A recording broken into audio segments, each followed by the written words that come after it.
Hello and welcome to HUD's 2023 CARES Act Virtual Conference. My name is Claire Weatherby and I'm a technical assistance provider with ICF. I'm just going to walk you through a few logistics before we get started with our first session. Our conference will be 12 total sessions over the course of 4 days, all designed for HUD's CARES Act grantees. Over the first 2 days, we'll have 5 training sessions from technical assistance providers on community development block grant, emergency solutions grants, and housing opportunities for persons with AIDS, CV edition. As you know, we're starting off today with our HOPWA session, and so we'll get started with that in a few minutes. Over the course of Wednesday and Thursday, you'll hear from your fellow grantees. So we'll have 2 best practices series. The first one is on resilience best practices, and then we'll follow that up with financial and administrative controls best practices. We're very excited to have you all with us here this week and hope that you're able to take advantage of as many of these sessions as possible. For this conference, we are going to be using the HOPWA conference and networking platform. You should have received an email about this as a conference attendee, but you can also access it using the link and the invitation code that will be dropped in the chat. So if you haven't used it before, HOPWA has a number of features that you might wish to utilize. First of all, it has our full agenda with speaker bios, links to the sessions, and you can build your own schedule for the week. You can also use HOPWA to message other attendees and speakers directly and search through the attendee list to find folks who you might have something in common with. Maybe you're from the same geographical region, maybe you have a shared network, other affiliations. And then you can also check out our community boards. So those are discussion boards associated with each topic in the conference, and you can also create your own. So if you log on now, or if you've already been in there, you'll see that your fellow attendees have already begun the discussion on a variety of topics. And it's a great way to jump in and get that feel for in-person networking that you sometimes miss on virtual. So we hope you'll check that out. Lastly, I have a few logistics for this session. So these apply to all the sessions in the conference. All attendees are joined in listen-only mode. So if you'd like to interact, please use the Q&A box within Zoom to ask questions about content. If you need technical assistance during the webinar, you can use the chat box and we will try to get you sorted out. Materials for this session will be posted to the HUD Exchange at the link that we'll drop in the chat. And this session will be recorded and posted to the HUD Exchange in case you'd like to re-listen or share with your colleagues later on. So with that, I would like to hand it over to HUD's Jeff Keeman to launch us into our first session. Thank you so much. Hello, everybody. I hope everyone's having a good day. Welcome to the first session, and this is about the HOPWA-CV grants and winding down. Next slide, please. Yep, winding down HOPWA CARES Act funds. So we will have 4 speakers today. Myself, Jeff Keeman. I'm a management analyst in the Office of HIV/AIDS Housing. We have Crystal Pope, who's a consultant, and she works with Collaborative Solutions. Emily Fishbein, Senior Associate at Collaborative Solutions, and Kim Naiseth, an Associate with Collaborative Solutions. The agenda for today will be to review the overall HOPWA CARES Act spending to date, and then we will be discussing how to ensure that the community needs have been met. We will then focus on remaining balances within our HOPWA CARES Act grants and what we can do with them. We will have a little bit of learning about the CARES Act closeout process, lessons learned, and then Q&A and some resources. Okay, so HOPWA CARES Act spending updates and some friendly reminders. To date, as of 5/15, we have, as a whole team, spent 72% of our HOPWA CARES Act funds. Overall, we have 31% of our grants have been fully dispersed. That equals about 64 grantees. And we have, as you can see through the charts, we have about 34% that are very close to spending all of their funds, and about 10% that are still a little bit behind, and they have spent less than 25% of their dollars. 27% of the balance of funds is with grantees that have dispersed less than 25% of their grants, and 83% of the balance of funds period of performance dates end within the next 6 months. So we have a lot of grants that will be ending very shortly. And this second chart kind of shows you the placement of where grants are ending. So about 4% have already ended. 39%, which is about 81 grantees, are about to end within the next month. And then, as you can see, there are about 37% that are within the next 2 to 3 months. So a big thing about this winding down is figuring out where you are on these charts and what we need to do to ensure that we are meeting the needs of the community as well as spending down those funds. So this is a great time to start taking a look at that. Next slide, please. Okay, a few friendly reminders. On January 4th, our office sent out a listserv titled Deadline for Spending HOPWA Formula and Competitive CARES Act Funding Approaching. In this listserv, we stated that HOPWA requirement for quarterly spending, as well as stating no HOPWA-CV grant will be extended past its period of performance unless under extreme extenuating circumstances. So reminder of it's a friendly reminder, as we're saying, but we will not be allowing any extensions unless there is extreme circumstances. A few other reminders, grants, HOPWA CARES Act grants will be blocked in IDAs if balance remains 120 days after the reconciliation period. All costs must be incurred during the HOPWA CARES Act grant period of performance. And a little reminder of monitoring. These grants can be monitored, even after they have been closed out. So make sure that your files are in order and all of your documentation and waivers are right there to be seen. Next slide. So in SharePoint, Q2 HOPWA CARES Act grant status update, there was a deadline of May 15th where field office representatives were going to reach out to the grantees and discuss the final balances of their HOPWA CARES Act grants. The goal was to discuss the balances and ensure that the community needs were met, as well as making sure that you are aware of what was going on with the HOPWA CARES Act grant. If you haven't, if your field office staff representative hasn't reached out to you, or you had missed a phone call recently from them or an email, please make sure you're in communication. The Q2 SharePoint update was all about HOPWA CARES Act grants. So that is big. So we really want to make sure that we are spending down those funds.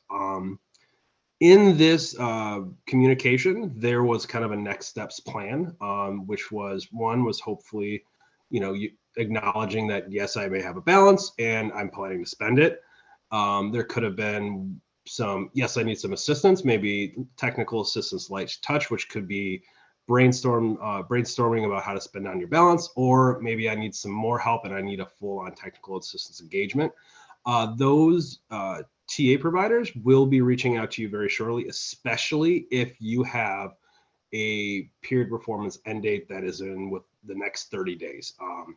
And especially if you said, I need what we're considering light touch, which is that brainstorming session. So there should be some communication coming down the pipeline very shortly, especially if you are within those period of performance end date of the next 30 days.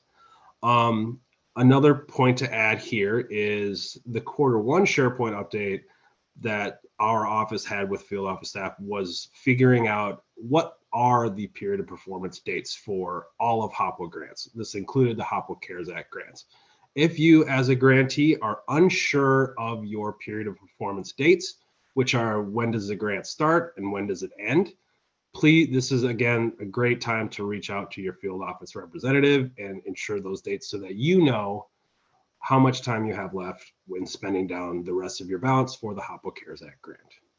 Next slide, please. And then just another great reminder, the Office of HIV/AIDS Housing put out a new consolidated APR caper. The updated forms are required annual reporting forms and submission process for all HOPWA formula and competitive grantees. The consolidated annual performance and evaluation report, the caper for formula grantees, and the annual progress report, APR for competitive grantees, have been consolidated into a new Excel-based series of workbooks. Submission of this new Excel workbooks now fulfills the annual reporting requirements for HOPWA grantees as associated in 24 CFR Part 574. This is a reminder to make sure that that's what we're using when submitting our APR for the HOPWA CARES Act grant. Next slide. And I'm going to pass it off to Crystal.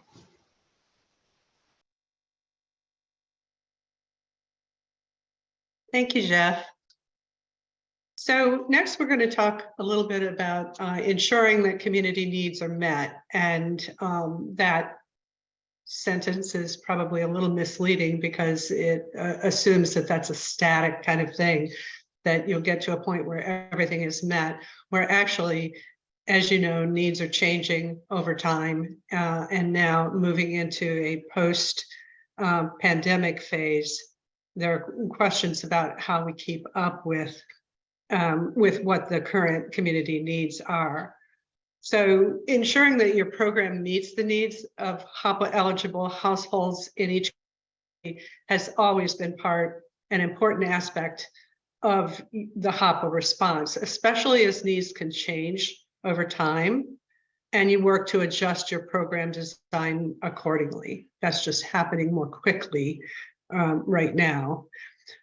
During the pandemic, HOPWA grantees and project sponsors have had to make many changes to their planning, budgeting, and operational strategies to adjust to changing needs, to HOPWA CARES Act funding requirements and other pressures locally.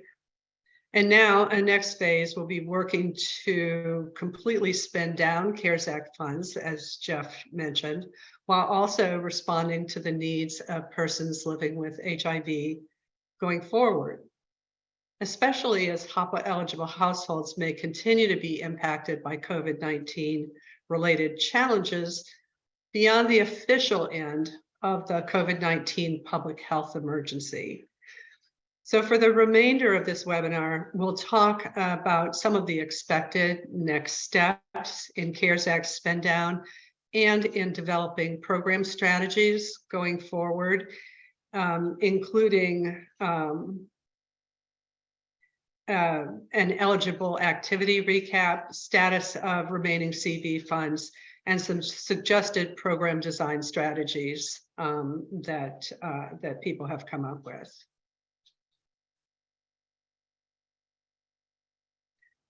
So just to recap, as you know, CARES Act funds were made available to HOPWA grantees as supplemental funding to prevent, prepare for, and respond to COVID-19. These were one-time awards, each with a 3-year period of performance, beginning on the date of grant execution. HOPWA Notice CPD 2005, which can be located on the HUD Exchange, was released in mid-2020 to provide HOPWA implementation instructions and related flexibilities for HOPWA CARES Act funding. So that is still a valid reference point for folks. And a series of waivers and program flexibilities were made available over the last 2 years to HOPWA grantees to provide additional support for carrying out activities during the pandemic.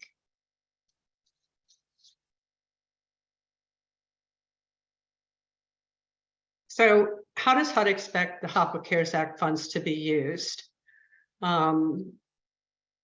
Again, these funds were granted as additional funding to maintain operations and for rental assistance, supportive services, and other necessary activities in order to prevent, prepare for, and respond to COVID-19 beginning in 2020. Funds may be used to provide any eligible HOPWA activities identified at 24 CFR Part 574. And grantees must use these funds to provide activities that are consistent with their community needs for COVID-19 preparedness. And so that will vary by community and it will vary over time. So what happens now that the public emergency has ended? What does that really mean for future needs of persons living with HIV? Most recent information indicates that the impact of COVID-19 will not end, but may decrease and increase over time. The CDC and other public health organizations warn that some populations, as we knew from the beginning, will continue to be at risk, including people who are immunocompromised, such as persons living with HIV and AIDS. So from this point of view, managing the impact of COVID-19, while perhaps not defined as a public health emergency, will be a health priority in the future. And while the trajectory of COVID-19 in the future is currently unpredictable, past experience tells us that any outbreaks may come with health and housing stability challenges for HOPWA-eligible households. Therefore, it will be important to carefully follow what's happening both nationally and locally and make quick HOPWA program adjustments when that's warranted.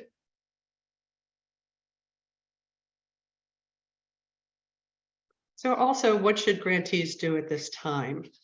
And these recommendations include to reassess the existing needs related to COVID-19 for persons living with HIV, using qualitative and quantitative data to identify any gaps and priority needs. And this may just mean revisiting the assessments that you've done in the past related to COVID-19, but doing updates and collecting additional current information.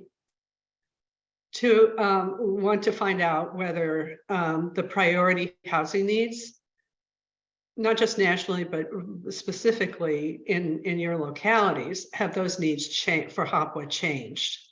Is there a need to shift funds to meet the highest needs or to leverage other resources? And that includes, working on projections for permanent housing costs, such as TBRA, moving forward to ensure that sufficient funds will be available to maintain the level of housing, or that a plan is in place to be able to reduce that over time to fit your budgets.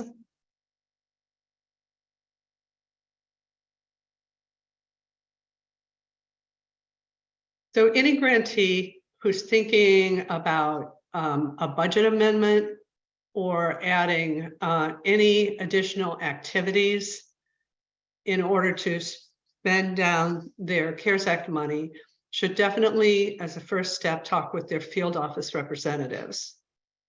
In some cases, making significant changes to HOPWA budgets and activities requires budget or contract amendments or other requirements before changes can be implemented.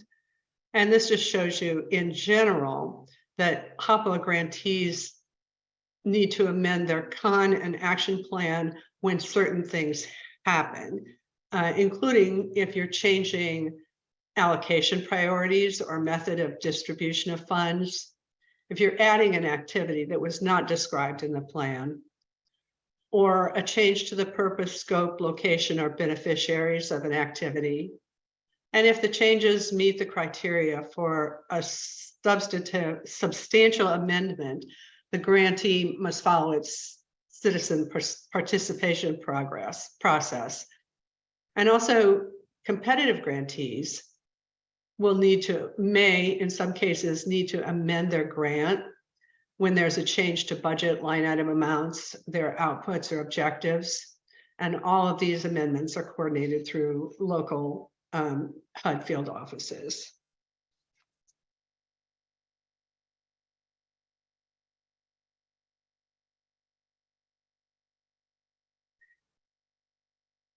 So we can likely anticipate that the risks of housing instability, evictions, homelessness, difficulty in accessing food, medication, medical care may all continue as local conditions spike or change. HOPWA grantees and project sponsors are encouraged to revisit their client support and care efforts and priorities, including some of these key items that were also reviewed in earlier years in the Responding to COVID-19 Surges Program Resource Guide, which is also available on the HUD Exchange. So to end this section on planning and design strategies, we want to call out two of the top priorities, especially, including ways of making sure that housing security is a top program priority for everyone, as well as ways to increase client outreach and engagement, a very important aspect of delivering services at any time, but especially at this time.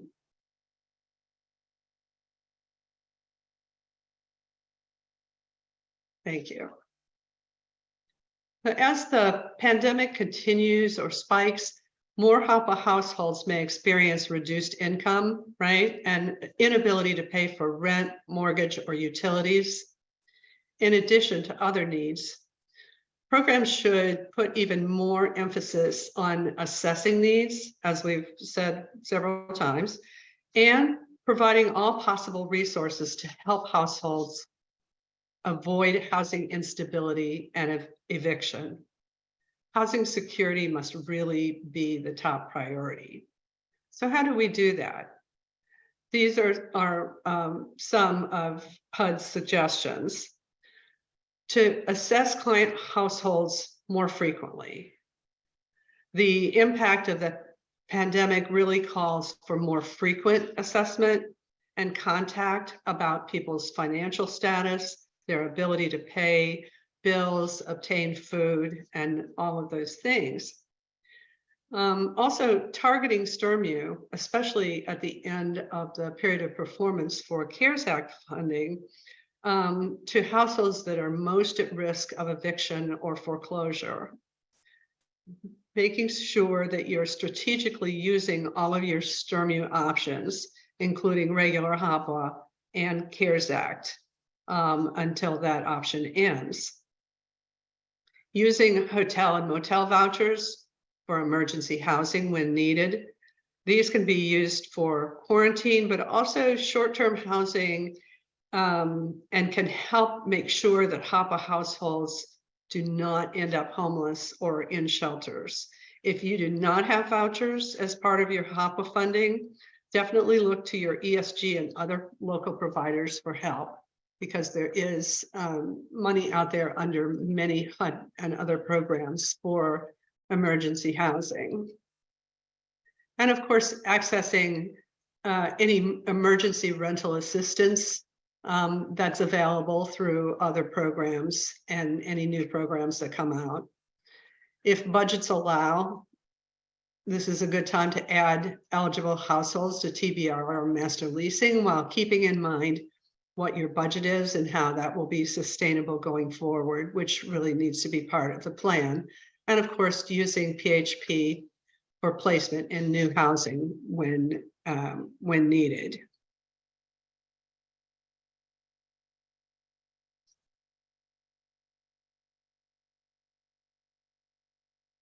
So we've talked a lot about in previous HOPWA-CV webinars about the importance of client outreach and engagement, and really connecting with clients at this point is especially important. We want to make sure that potential financial and social issues are caught as early as possible.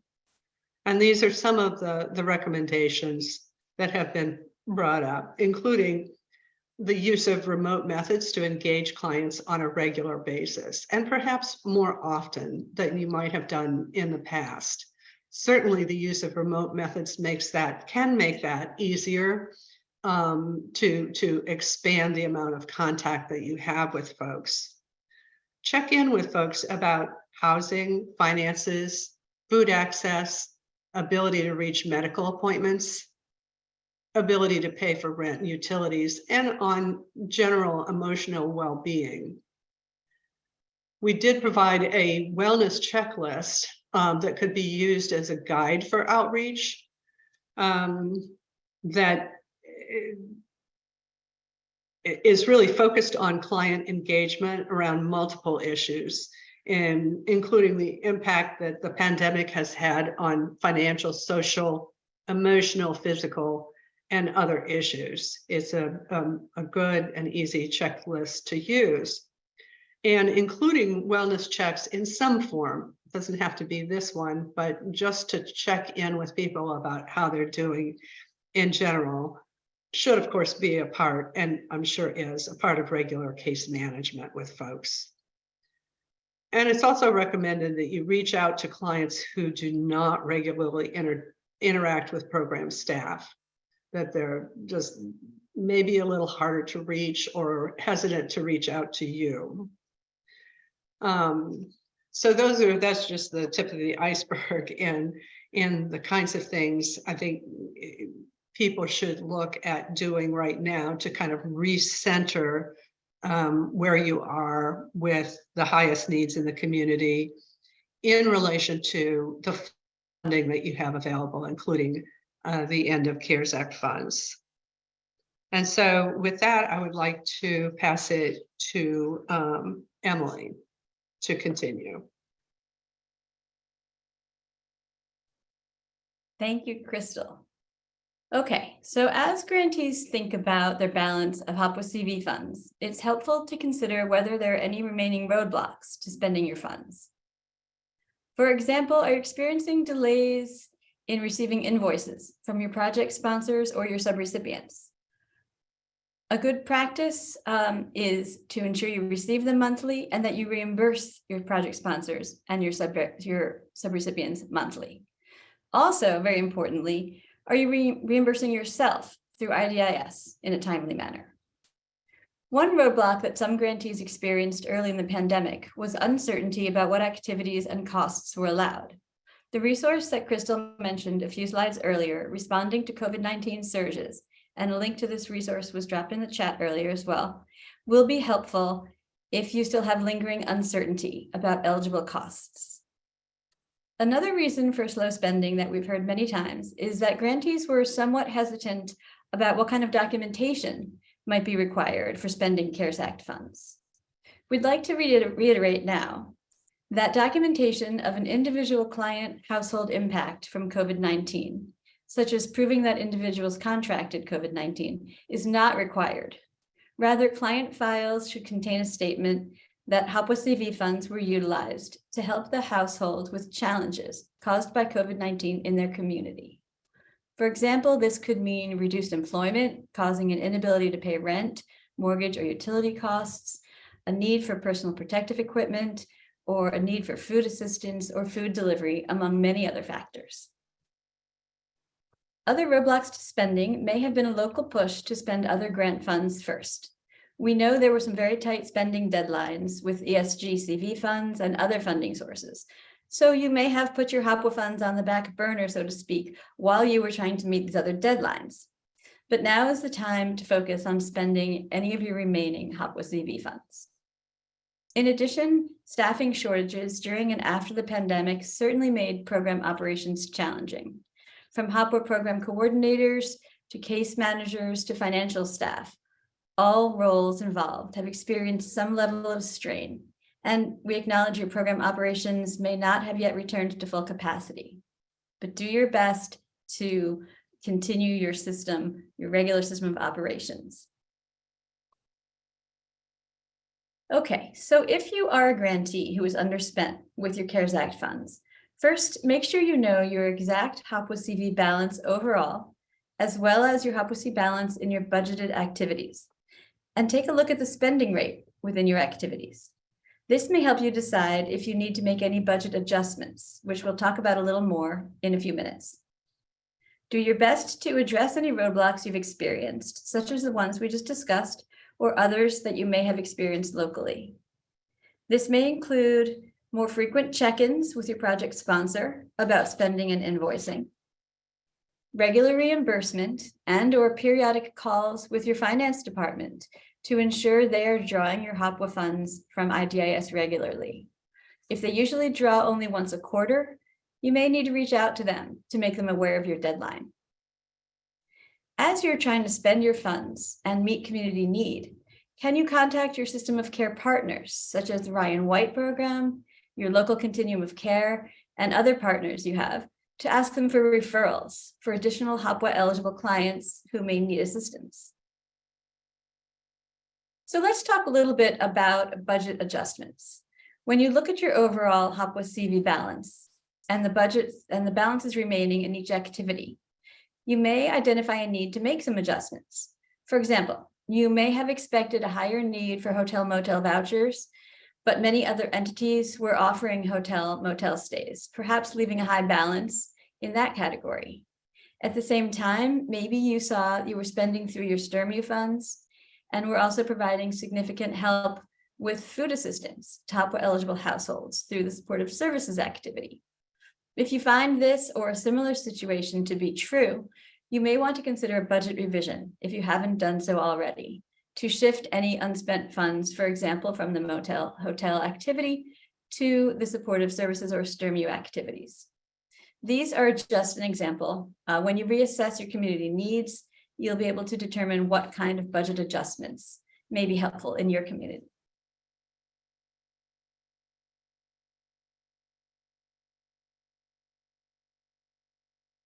Okay, so Crystal mentioned budget adjustments a few moments ago. If a formula grantee or a competitive grantee is thinking about a budget adjustment or revision, the first thing you definitely should do is reach out to your field office as soon as possible. You'll want to consider the time it may take for an amendment process, especially for formula grantees, if you need to take an amendment to your council or your commissioners. Overall, think about community need and think about the most expedient ways you can spend your funds. Take care of any budget revisions needed, again, as soon as possible, so you can start spending from the activities you see are most needed in your community. And if you have any difficulty spending your funds, if you need any assistance, remember you can always request technical assistance through the HUD Exchange, and TA providers will be happy to help you. Just a few quick reminders. Know your period of performance end date. This is the last date you can spend your funds. Also, draw your funds. Drawing in IDIS is the only way HUD knows that you've spent your funds.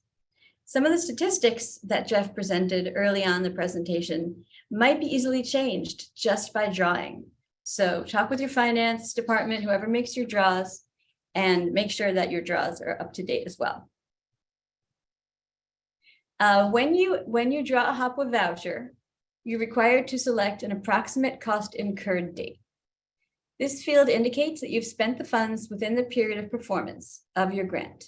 It reports the approximate date that you've spent. You should select sometime within the invoice period for the expenditure you're drawing. If you don't know the exact date, that's okay. You can select the 15th of the month as an approximation for when the funds were spent. Okay, so a couple of tips. IDIS MicroStrategy reports can be very helpful for tracking spend down of your funds. We talked earlier about the importance of knowing your exact HOPWA-CV balance, as well as the balance in each of your activities. IDIS reports will provide this information for you. To run reports, select the tab on the top right of the IDIS homepage. There's a snapshot there for you. And if you need help running reports, you can send a question to the HOPWA AAQ or request technical assistance.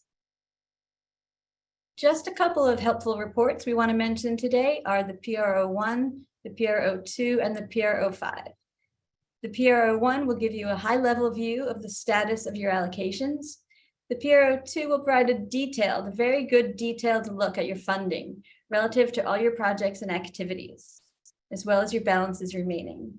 And the PRO5 will give you an in-depth report of the vouchers you have drawn.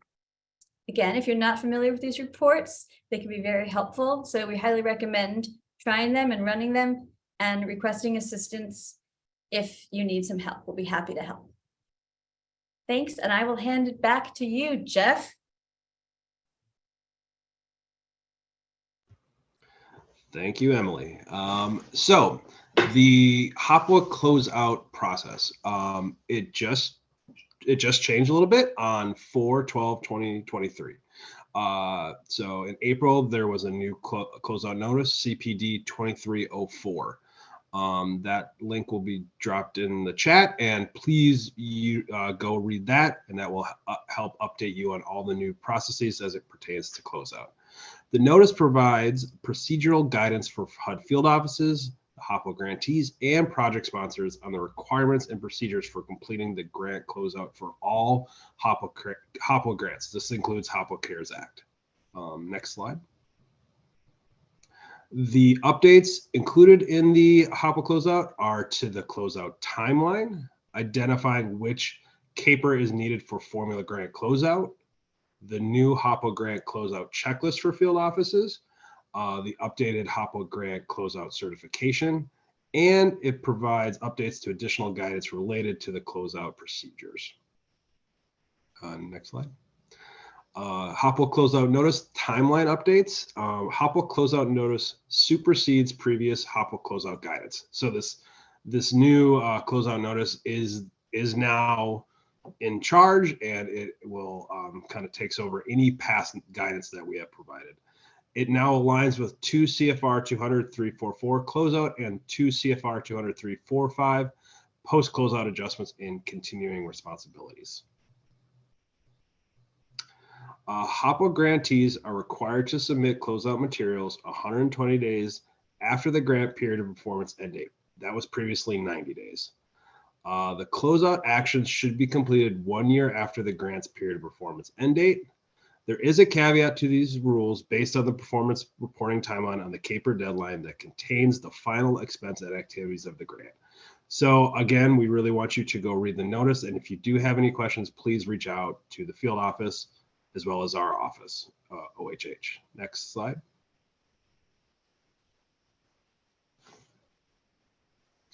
And unless an extension is granted to submit closeout materials after the 120-day requirement, HUD field offices will proceed to close out with the information available. So what this means is that if you do not have an extension on file and you do not submit your materials to the field office, they will start the closeout process with whatever information that they have in front of them. So this could be not correct, and it could end closing the grant in what is not the actual accurate information. So please remember to submit all your information to field offices within that 120 days.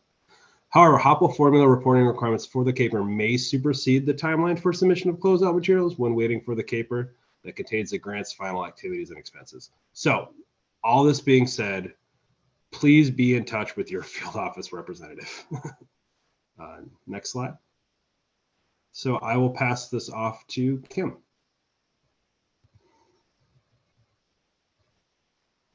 Thanks, Jeff.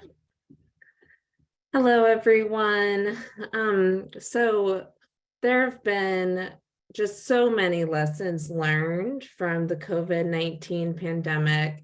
Communities have really showed up to support people with HIV and their housing and health needs. And I really want to applaud the work that so many of you have done to meet the needs of folks. It really has not been easy, and the creativity demonstrated has been just really incredible to help keep people safe. We'll start by discussing how flexible ways of conducting business have been necessary to make services more accessible. So we learned that it's really important to offer clients flexibility with how they communicate with case managers. This helps to reduce barriers and can build trust between clients and their service providers. If the clients feel like their choice in communication, whether that be Zoom or a home visit or in office, whatever their preferences via phone, can really build trust and have clients feel more supported. And it also can help case managers really understand the needs of clients and people living with HIV if folks feel as though they can't get into the office because of issues with transportation, and it helps better identify needs in that way. We also learned with virtual meetings and the removal of wet signature requirements at local levels that accessing services has been much easier for folks, and really has allowed people to be better served wherever they're at. It just really shows that, you know, if you meet people where they are, that it just builds up more trust and can open a lot of doors with conversations about other needs. We also learned that virtual inspections can be used to recertify households, but it really must be done with care to ensure that households are living in safe and decent housing, and to address any repairs that are necessary in a timely manner so that folks are living in, you know, good conditions. Next slide, please. Thank you. So with the pandemic, we also learned a lot that we can have activities moving forward, that having services be provided quickly to respond to the immediate needs of people is so necessary. And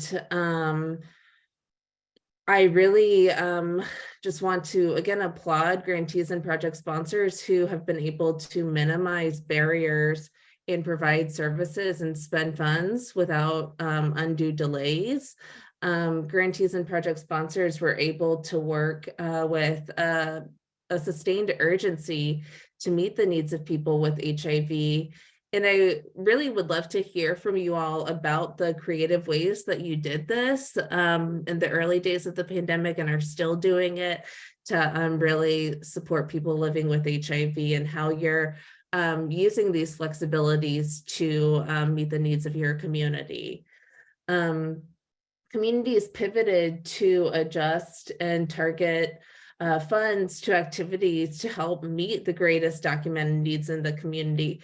And you did that by, you know, really listening to what folks needed. And, you know, a lot of that was, we'll discuss shortly, that it was hotels, it was food. And so I just really having that active community assessment of what was needed and being flexible was just such an important and wonderful thing that we were able to do. And just using these flexibilities, it did help people be provided with food and nutrition services. Food delivery happened to so many households, and it kept people safe so that they could stay home. And I just think that it was so fantastic that, you know, people were really able to look at the way that HOPWA funding can be used to, you know, help people stay housed and stay home and stay healthy as much as possible. And communities used HOPWA to get immunocompromised people out of shelters and into hotels to increase their safety and meet their needs until more long-term housing could be found. So with the hotels, we hotel stays really bridged the gap, and you know, instead of shelters that are not always a safe environment for so many people, that people were actually able to get into shelters or excuse me, into hotels where they were able to have a sense of safety until they could get into a more permanent home, was really a great example of how communities used HOPWA money. Next slide, please. With the pandemic, though, we did learn some pretty difficult lessons, though. I mean, there were so many challenges with the pandemic. And while we were able to get HOPWA, or while we were able to use HOPWA money to cover short-term hotel stays, damages that occurred during a stay could not be used for, could not be paid with HOPWA money. So it's really important to consider other funding streams that may be able to be used for to pay for damages as a result. And so that's where ongoing case management is also really helpful in working with people staying in hotels to avoid damages whenever possible, and regular conversations with people who are staying in hotels is really necessary as well. Just so that they have an understanding of the rules and expectations of the hotel stay and any additional support that they may need, so that damages can be avoided whenever possible. Next slide, please. Thank you. And so we would really love to hear your stories in the chat, and also, yeah, just your lessons learned, the ways that you have pivoted as a result of the pandemic. So if you could please send that to HOPWA@hud.gov. We really want to hear about the way that you have been able to meet the needs of your community, and just very much welcome those stories. And now we'll open it up for some questions. Yeah.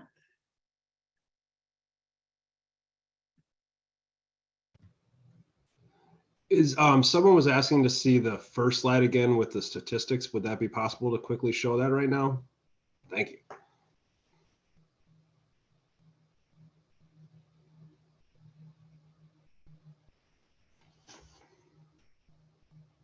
So again, I'll just go over the big numbers. We have your awesome work out there, grantees. You've spent 72% of the HOPWA Cares funds. We have there's about 27% of our balance is with grantees that have spent less than 25% of their budget. So we really want to make sure we get those numbers up fast. And the big one is 83% of the balances, their period performance end date ends within the next 6 months. So again, reach out to your field office rep if you are a little unsure of when your period performance ends, or if you have any questions about your budget balances, so that we can get your remaining balances spent, and again, ensuring that all the needs in your community are met. So thanks.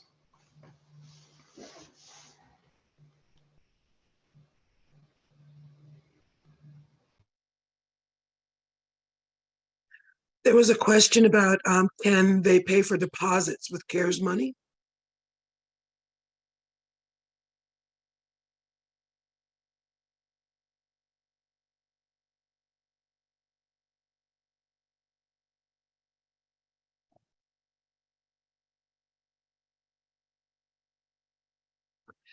Crystal, were you going to respond? I saw you come on with that.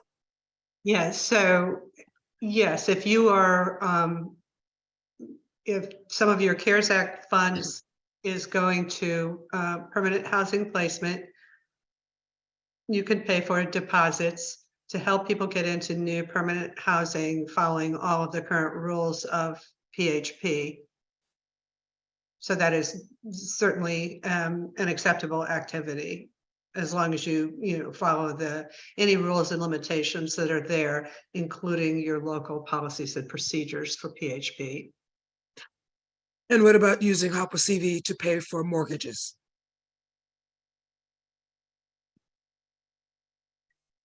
Well, and Amy, I'll ask for backup on this. Certainly, the only place that HOPWA can pay or help with mortgages is through STRMU, which is specifically an activity, I think the only activity that allows assisting people who are homeowners who need help to make sure that they don't go into foreclosure.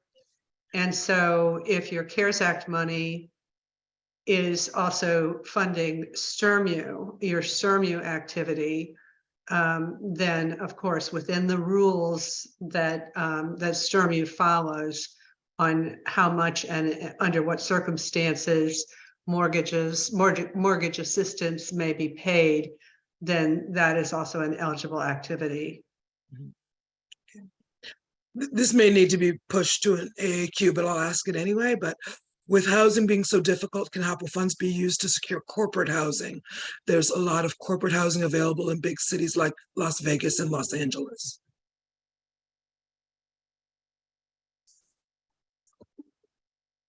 Amy, is that something you want to address? Yeah, I don't know if we've ever gotten that question before. I don't think so. So I would say submit it through the AAQ, and I think, I think the housing would have to meet certain parameters, obviously. It would have to fall within, it would have to be rent reasonable and fall within the rent standard and all of the usual things. Unless there's something odd about it or other fees that you're concerned about, I would agree, put all of those details into an AAQ and we'll do a little convo on it. Okay, great. On IDIS, some have pending applications to access the portal. Is it possible to be fast-tracked to enable close monitoring of outstanding funds?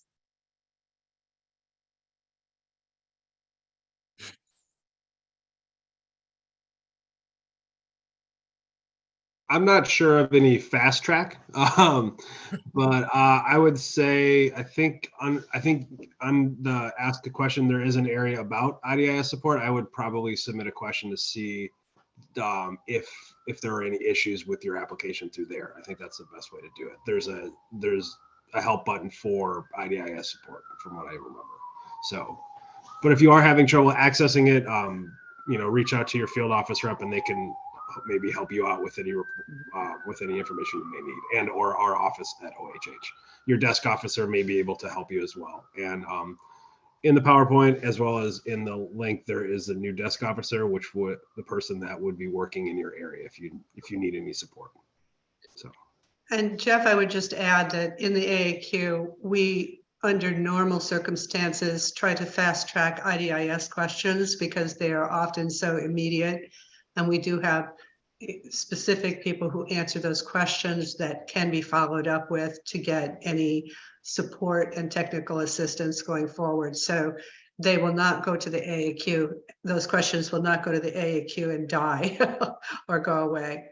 We will try to turn that around to make sure that you have contact with someone to ask your questions.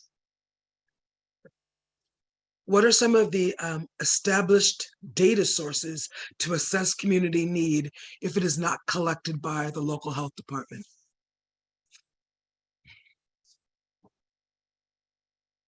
I would say look at waiting lists on the local level for housing, both HOPWA and if you can get your hands on it, other programs. I would also see local Ryan White programs collect information on housing status of their clients. I don't know, Crystal or Christine or anyone else on the call, if you have any other suggestions.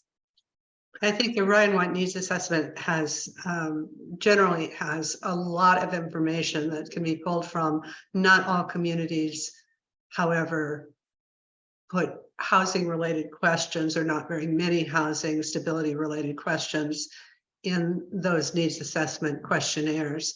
But it is a good way to check, especially to see what people's priorities are and where they, generally speaking, the Ryan White questionnaires will ask whether all of their needs have been met, or there were certain things that they needed that they were not able to get. And often you would see housing, help with emergency housing, help with ongoing housing, help with finding housing and things like that. in those responses. So it's certainly worth looking at and talking with your Ryan White grantee about the interpretation of those results. Other sources include the Kaiser Family Foundation. They have a lot of data by state and jurisdiction on HIV and HIV prevalence, your CDC surveillance data, and also the National HIV/AIDS Housing Coalition would have data as well, available as well. I would also add, get in touch with your continuum of care, because there's so many agencies in your local continuum of care who really are great sources. And so getting, you know, if you don't have a relationship with them yet, it's great to establish one. Even something like attending their monthly meetings could be really helpful going forward. Great. We have another question of how have people paid for food through HOPWA?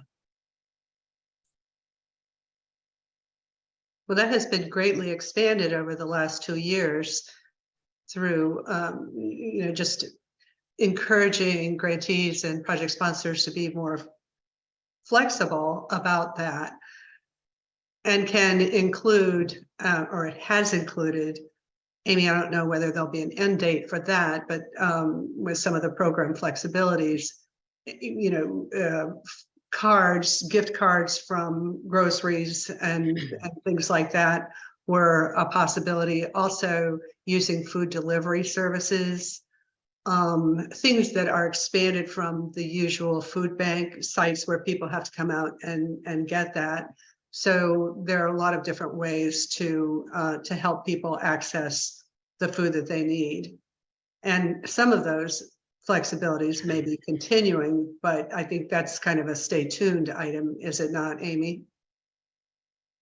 Yes, it is. I mean, for the most part, those were policy calls that we had the discretion to make. But if there are any updates to that, we will absolutely be keeping people posted. I will say 2 of the questions that were just asked, the one about food and the one about phones, that I can also address live, but I answered in the Q&A.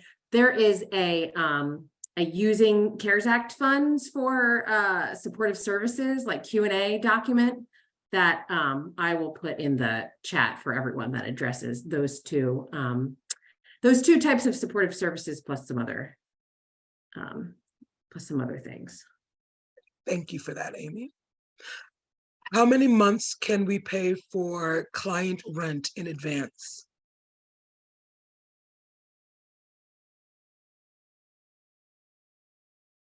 Is this a question we've addressed in the AAQ before, Crystal? Yeah, I think so. So it's really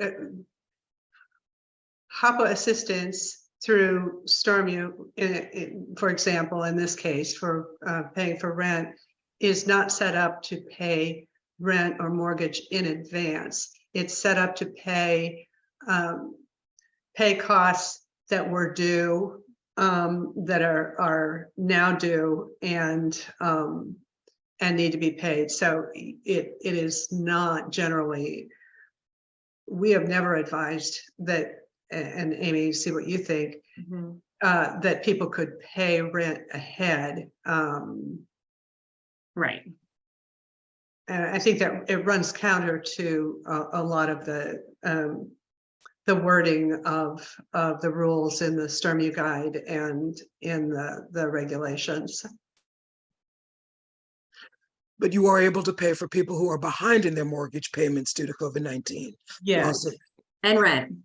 Yeah. And utilities. mortgage and utilities, yes. Right. Yeah. Okay. Yeah. Is it possible to ask for an extension from 120 to 180 days?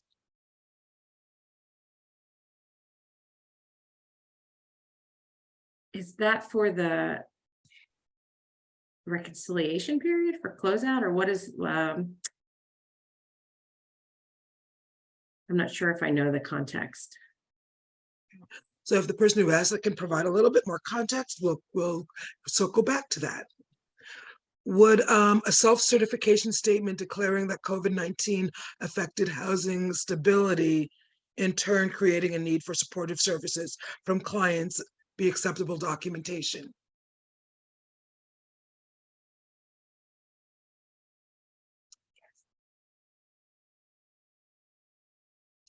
Yes.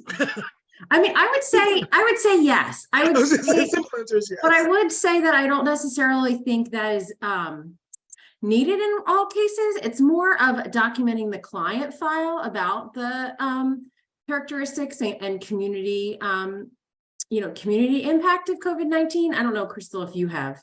Right. I mean, we had Insight on recommended that there was a point at which people were thinking that they had to demonstrate or prove somehow a direct COVID-19 impact on individual clients.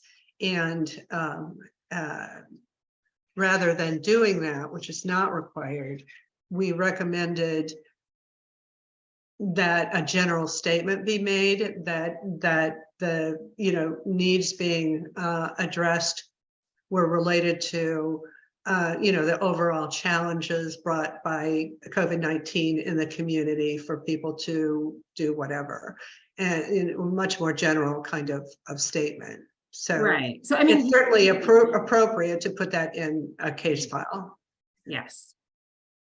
And if I could add, I think it's, you could just mention that, someone may be staying home and choosing to, their employment may be limited as a result, or just there have been so many things that have been affected due to COVID-19. So there are just so many ways that you can explore how housing is impacted by COVID-19. In households, it doesn't have to be, as individual as one person having COVID. All right, thank you. So going back to the 120 to 180 days, they were referring to the reconciliation period after the end of the grant. Can that be extended from 120 to 180? So Jeff, I'm going to answer this and you can tell me if I'm right or wrong. So my understanding is it's possible to get an extension on that period, but you would need to request that to your field office and justify, in writing why that extension is to that reconciliation period is needed. But either way, I would talk to your field office about that. Jeff, I don't know if you have anything else to add. That was a perfect answer. Are we supposed to use the new CAPER APR for HOPWA-CV closeout? Yes, for all moving forward, the new APR CAPER form is what should be utilized for all the ending process as well as the closeout. So this is going back to for some more clarification from a previous question. Seeing as you can't pay rent ahead of time, how do we ensure that rent payments are in good standing with landlords and other stakeholders?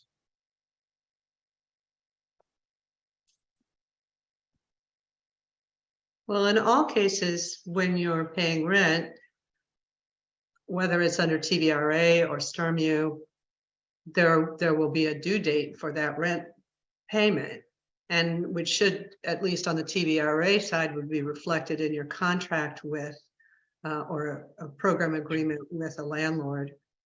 So all programs have to have internal processes to ensure that payments are made on time, because that will also emphasize that if programs do not make their rent portion payment on time and are assessed a late fee, HOPWA funds cannot be used to cover a program's late fee for not paying on time.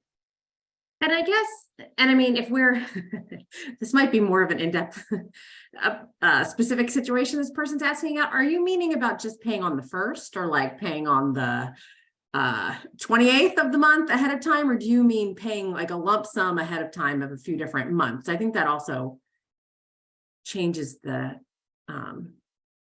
answer depending on what the question is really getting at. I think they may have been referring back to an earlier question, which was specifically about STRMU. That earlier was you can't pay ahead of time for STRMU, but of course with TBRA, everything that Crystal and Amy just mentioned is true. So yes, you want to pay your TBRA on time, which would be paying a couple of days before it's due, perhaps. Just the difference between TBRA and STRMU. So can we share the many ways that this presentation will be shared with participants?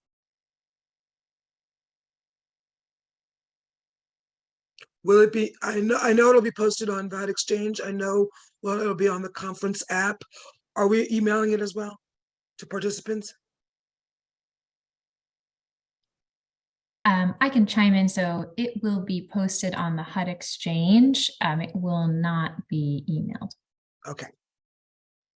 Thank you, Claire. Sure. I have another question that had come to me personally from more than one grantee, and that is, can remaining CARES Act funds be used for repairs or updates to facility-based HOPWA housing? And my initial reaction to that, Amy, is that this could be an allowable expense that could make sense, especially as a means not to lose remaining funding, but it would need to be documented as needed to help safely house HOPWA eligible households, and all the reasons for that, because doing that kind of activity is certainly within the HOPWA overall allowable activities. And I think it takes on a little different meaning when you're looking at just a little bit of remaining funds that maybe cannot be used in other ways. Yep, I think that's right. I mean, it definitely has to be based on need and documented, and it has to be, the rehab would have to be a cost that's approved in the consolidated plan for formula grantees, and the competitive grant application for competitive grantees. So some amendments might need to be required if somebody was looking into doing that, but based on the parameters you just provided, Crystal, I think that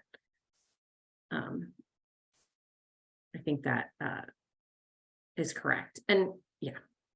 Great, thank you. And I just want to clarify the timing on STROMU. So you can pay somebody's rent for the month with STROMU. It doesn't have to be a late payment, or they don't necessarily have to have a late notice per se to pay that STROMU. So I just want to clarify. I think that's what people are getting at with the paying it ahead of time. You can absolutely use STROMU to pay the person's rent for the month. It's just not paying months ahead of time, I think, right, is what we were getting at. So I just wanted I hope that clarifies people's questions there.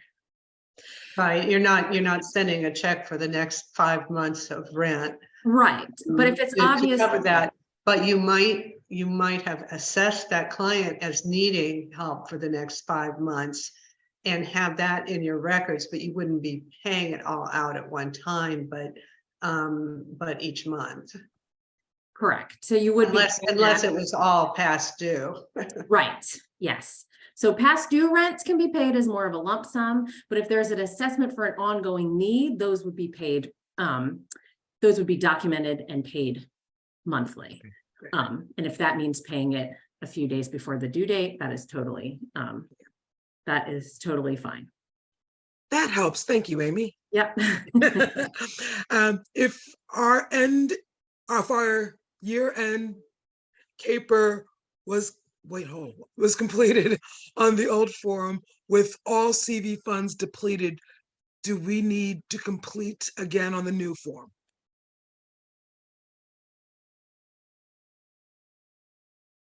I think it depends on when things were submitted, as well as based on the release of the new form. So I would there's probably some more information needed there. I would reach out to your field office staff to make sure that you have your dates aligned with that, just to make sure that you can, based on your funds being depleted and all necessary steps being completed, that you're using the right form. So I would just check in with them to make sure that it all lines up. But it could be, or it may not, based on that. So if all funds have been exhausted, is there additional funding available?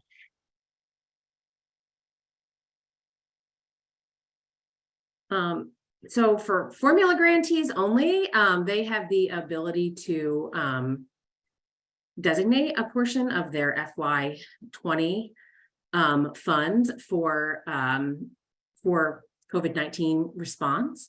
and get the same sort of flexibilities as their CARES Act funding. But that is only for grantees that have completely exhausted their CARES Act funds. And then in order to do so, they would need to amend their FY20 action plan in order to make that change.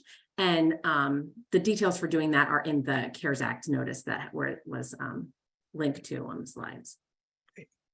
So that's all of the questions that we have. So I'm passing it back.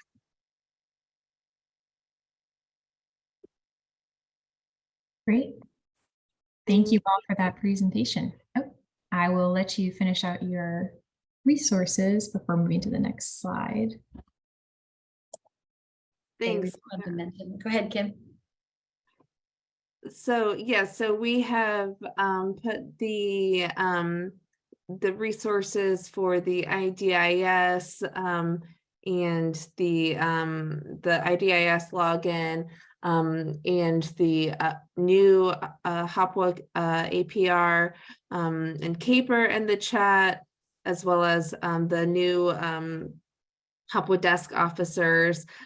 So we just want to thank you so much for attending this webinar.